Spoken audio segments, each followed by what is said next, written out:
Our feature story this week, very interesting. Louis Pasteur gets credit for numerous discoveries, including those in vaccinations. His work in understanding the causes of diseases has helped nearly eradicate rabies and anthrax. But those viruses still exist, and as Colleen Bradford-Krantz explains, the fight continues.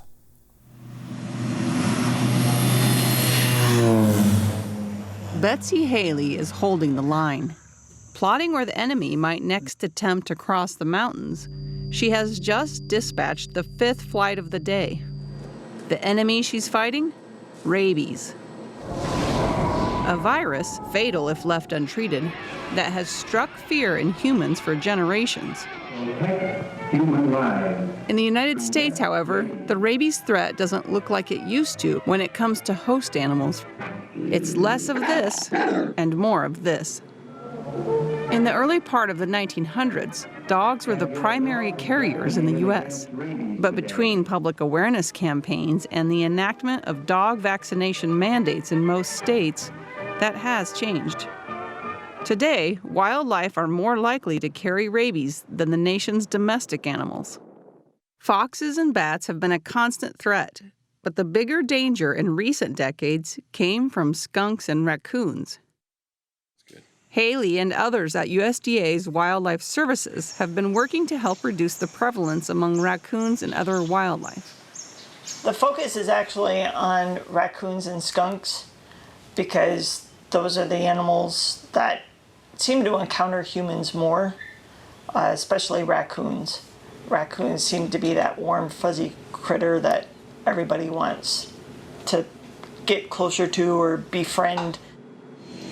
Since the 1990s, officials have been crisscrossing the countryside in planes and helicopters, dropping vaccine-filled packets covered with a sweet coating to attract the raccoons.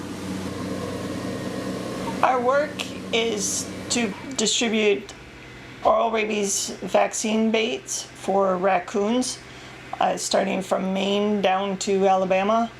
And my main focus is coordinating all of that and helping to map the areas that we're going to distribute the baits in.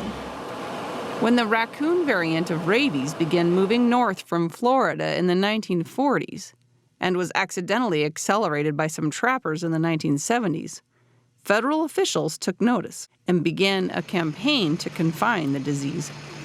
Fortunately, the Appalachian Mountains offered a natural barrier that slowed the progression of the virus. An additional drag was placed on the migration of the disease by the development and distribution of these rabies vaccines. The battle, however, isn't over. Rabid raccoon attacks still happen today along the East Coast.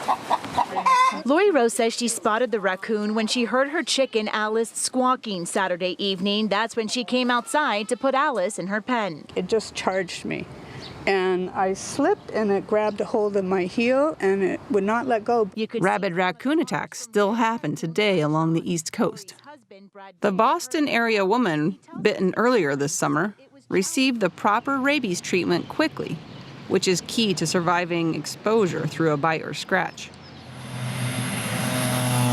The command center for the raccoon rabies bait drop on this particular day in August was the airport near North Lima in eastern Ohio. Over 4 days, the team would distribute 700,000 bait packets.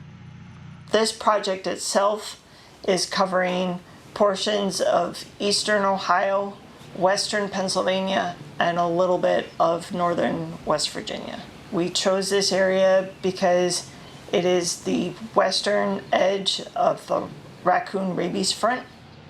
In many states, although it can fluctuate, the number of rabies-infected wildlife appears to be declining over the past 15 years. That includes Ohio, where wildlife biologist Jeff Rains is based. At the height of the raccoon rabies positives in Ohio, we had over 20 cases of rabies in a calendar year. And through the work of the Ohio Rabies Management Program and the National Rabies Management Program, there's been a decline in the number of cases per year. In 2020, we only had 1 positive animal, and so far in 2021, we have only found 1. Officials with Wildlife Services drop the packets over the woods and fields where raccoons are likely to live, avoiding releasing over homes or populated areas. Through complex calculations, the National Rabies Management Program staff determine how many baits need to go out in a certain area. So for this flight, we'll have roughly 12,000 baits, and that can fluctuate from 10 to 20,000 baits depending on the area that we're working. We'll have a total of 15 flights today. Anyone who finds a bait packet should put on gloves before picking it up and moving it to a wooded area. And no matter what, avoid going near raccoons, particularly if they are stumbling around or acting strangely. If you do get bitten, the best thing to do is to clean and wash that infected area and then contact your local health department immediately.